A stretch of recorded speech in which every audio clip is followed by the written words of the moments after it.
자, 그러면은 이제 이어서 다시 진행을 하도록 하겠습니다.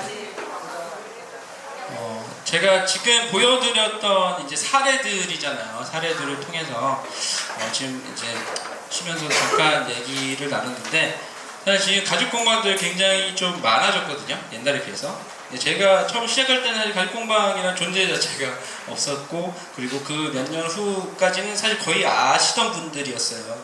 아시던 분들이 이제 사업을 하셨고, 근데 지금은 사실 몰라요. 어디에 어떤 공방이 있고, 뭐 어떤 걸 하시고 그런 걸 잘 몰라요. 근데 그만큼 많아지기도 했고, 그리고 실제로 창업을 하셨다가도 뭐 접으신 경우들도 굉장히 많아요. 그래서 제가 말씀드린 그런 사례들이 그러니까 피해야 되는 것들을 피하셔야 되거든요. 저는 그래요. 저는 뭔가 이렇게 되게 안정적인 것들을 많이 추구를 해요. 리스크를 최대한 없애려고 하고, 그리고 이게 어떤 볼륨을 키우는 일들에 굉장히 신중한 편이에요. 지금 저희 같은 경우도 지금 저를 포함해서 이제 7분이 같이 하고 계시는데, 저희는 그렇게 한 명 한 명을 키워나갈 때 굉장히 고민을 많이 하고 해도 되나? 좀 아직 아닌 것 같은데, 그런 고민을 많이 하면서 차근차근 성장을 해왔던 업체예요. 그래서 제가 그런 사례들을 여러분들께 보여드렸던 것들은 그런 부분들, 리스크가 될 수 있는 부분들, 혹시나 본인이 그런 성향을 갖고 있지 않은지, 혹은 본인이 가진 또 다른 측면에서의 저런 장점들은 내가 한번 활용해 볼 수 있을 것 같은데 라는 그런 것도 좀, 제가 아까 말씀드렸던 것처럼 브랜딩이라는 거는 자신의 자기다움을 찾는 거라고 말씀드렸잖아요. 그래서 그런 자기다움을 찾아가시는데 어떤 힌트가 되실 수 있었으면, 그리고 이런 안 좋은 사례들에서의 그런 것들을 보면서 답습하지 않으셨으면 해서 그런 사례들을 보여드렸습니다. 그리고 제가 지금 요거는 사실 뭐 이렇게 딱 보시고 나서 되게 딱딱해 보이시고 좀 이걸 왜 봐야 되지? 라고 생각을 할 수도 있을 것 같은데, 약간 미디어 쪽 이론이거든요. 미디어 쪽에서 이 소비자의 구매 행동 프로세스에 관한 모델인데, 이런 모델의 변화가 우리 같은 1인 기업, 뭐 저는 지금은 1인 기업은 아니지만 전 1인 기업으로부터 시작을 해서 차근차근 온 케이스이기 때문에 1인 기업이 좀 유의미한 부분이 있어서 저는 이걸 한번 소개해 드리면 좋을 것 같아요. 기존에는 이 매스미디어 시대가 있었어요. 매스미디어 시대는 어떤 거냐면은 TV, 라디오, 이런 것들을 통해서 광고로 제품의 구매까지 연결시키던 그런 시대, 지금은 아니죠. 예전이었어요. 자, 그런 시대에는 소비자들이 어떤 식으로 반응을 보였냐면, 그냥 광고를 보고 주목을 합니다. 거기에서 어떤 분들은 흥미를 가지시게 돼요.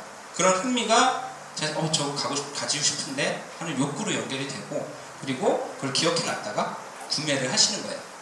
이게 매스미디어 시대에 소비자가 구매를 하는 행동 패턴이었어요. 그런데 이게 웹의 시대에 오면서, 자, 광고 주목을 합니다. 자, 주목을 하고 흥미를 가져요. 똑같은데, 여기까지 똑같은데 이제는 검색을 했어요. 자, 검색을 해서 이것이 어디서 파는 브랜드고, 이게 괜찮은가 어쩐가 보고 나서 그 다음에 구매를 했습니다.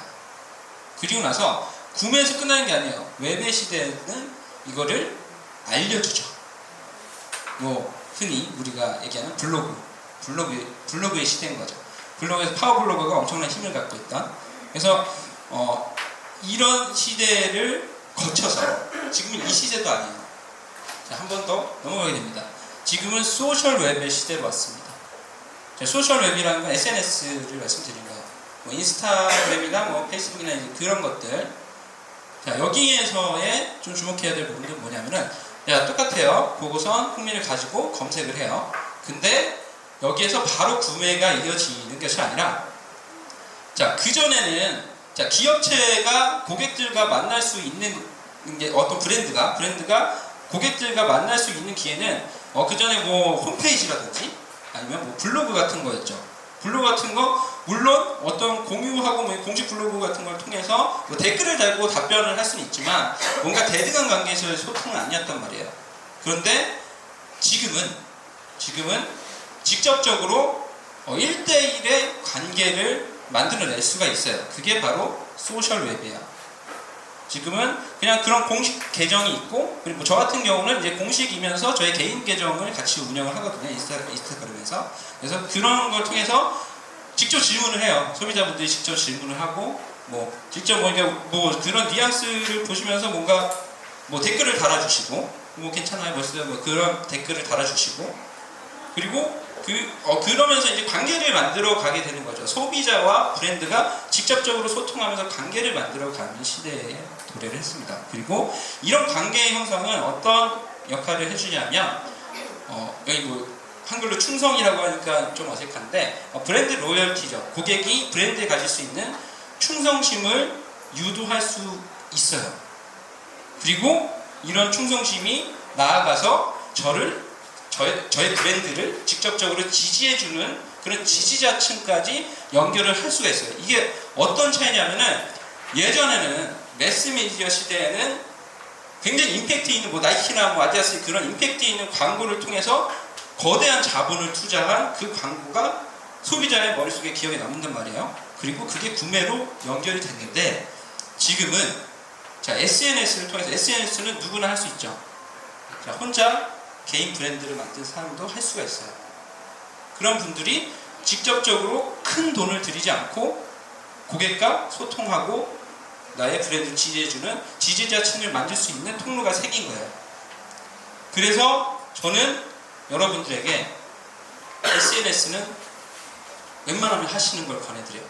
제가 지금까지 소개시켜드렸던 모든 좋은 사례 업체들은 다 SNS를 해요. 그 소식을 이렇게 하고 있구나라는 걸 저는 SNS를 통해서 보고 있었어요.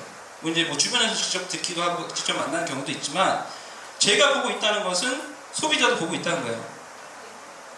누구든 오픈된 정보로서 볼 수 있고, 그리고 관계를 맺을 수가 있는 거예요.